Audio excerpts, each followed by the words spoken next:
ezali deuxième partie ya émission na biso ezali ko préparer yo sœur Annie Joachim zala prêt au préparer matin ya wana vérité sur la femme kunda mutu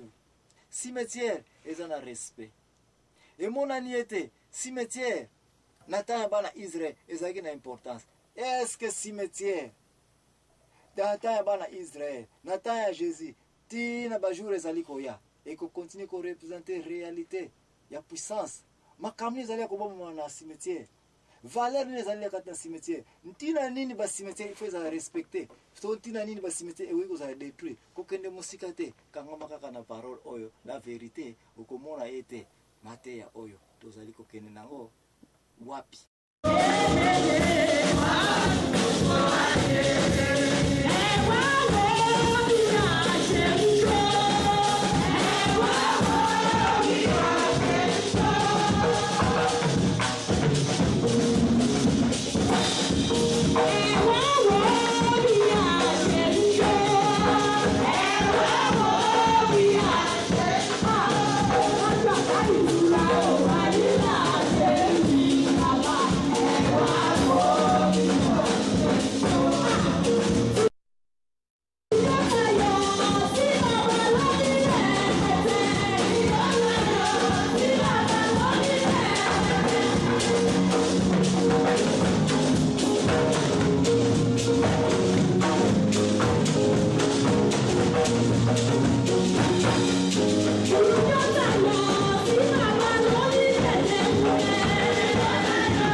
et puis na radio RT Kisantu na ba Congo tout ça est-ce que vous en avez comme rep ça va ya base batu nyonso bozala mbote na bien nyonso bozanga kolanda liloba o ezole ka vérité te nde wana ko pesa mino connaissance pour bible le mon père péri pas manque de connaissance tant boyoki yango connaissance na bien ko uzi yango merci sœur Annie Israël tolo bela kutute oketi na Vatican okonokuta Saint Basilique eza ko générer mbongo batu netiaka banzoto ba Saint Pierre toyoka kana biso eza wana okokuta ba Saint Paul place ba katla ba mitu me banzoto na mabomba ya yango cimetière eza ko représenter valeur moko boye kati na société ya batu place no bazali rituel eza na importance ouais pour te comprendre valeur à cimetière tu as obligé de diviser avantage na désavantage à cimetière sinon que avantage to si to lobela ngo déjà ezali place ya respect ezali place oyo batu neti ba santu mutu neti Eli tango kundamaki ba pesi place ne ba kundela ki population to société bazuli sous jeune fille oya kufaki baje ko kundeka na place territoire ya batu terrain privé ya batu Eli ezalaki Bible lobi était jeune fille ozaki rejeté serkena e pasukaki non pas seulement que serkena e pasukaki mais fille wana azongaki susu en vie étant fille o azongi en vie batu ya mayele balobi te c'est parce que bosalaki erreur ko kunda jeune fille o na mabele ya batu ya Eli bande konanga tikana episode place nyonso mutu akundameli esa place na ye tiki non koleso ko yana mabele ye moko Jésus alobi yango te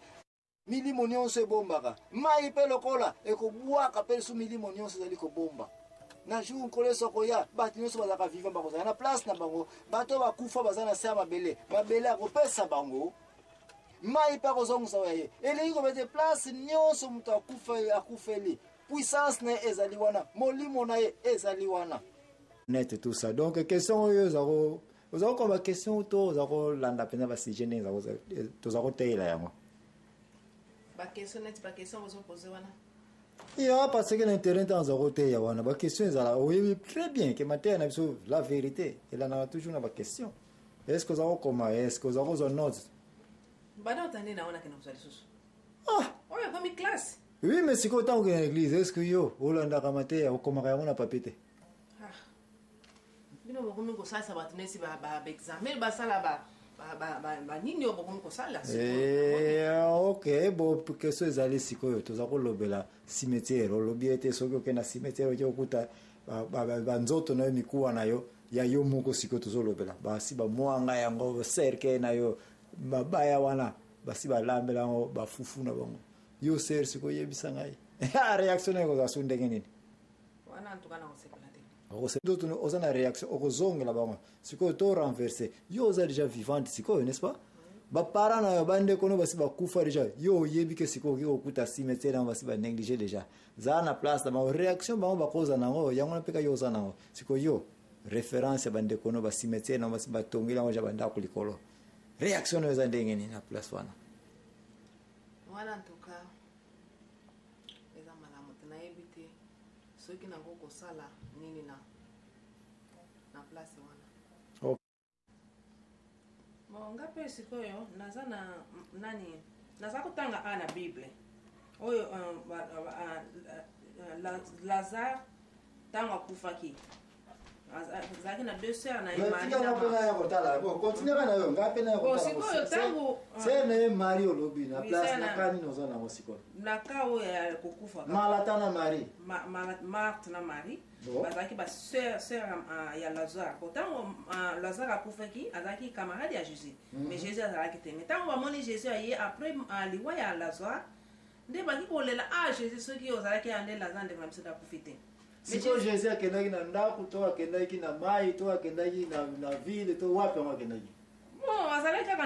ensemble bango nyonso oui mais ntango ayoki bongo continue bakendaki wapi bakendaki place bakundelaki Lazare na cimetière oui bopouvoir akendaki place mosusu te to na kati ya ndako akaki kaka na cimetière kaka po bakundaki ye place wana donc ezalaki place donc cimetière vérité tozoba ya cimetière eza pene ya solo frère soki na comprendre po Jésus alobi nini asekaki alobi non Lazare akufi te mazokolala bon na bite soki elingi koloba nini wana nde bakamataki bango nyonso bakei wana Lazare nzoto na ye epesaki ezalaki déjà bakei na cimetière comment cimetière na vérité sur nini sur le cimetière soko nyati comment cimetière na lingo litoi ko ebeta awa siko ntango bakomi kuna Jésus abengi Lazare wapi na cimetière bakomi na cimetière babengi Lazare ye wana abimi bien bon elingi koloba moto soki akufi molimo na ye eza kaka wana wapi na kati na cimetière ezaka na cimetière wana po soki Jésus alobi ke bon Lazare aza kokufa donc oza koapuye sikoyo ke cimetière ezali na réalité na yango oui eza na réalité nango donc bandeko fo tosala attention na likambo oyo moto soki akufi alors prochainement soko oyoki mateya na biso vérité si point sala nini attention promettre na koloba suteke mateya na bino eza kolalisaka bato parce que oyo comprendre biloko oyo kaka après ke natuni yo question mpona nini bolingaka nanu koyoka matoyi na ntango prélude nango ekendaka te prologue to introduction bozelaka na suka nde bokomi koya na baquestion yango wana bozonga na bandako sanke bo bakozwa nini likambo ya koloba connaissance eza te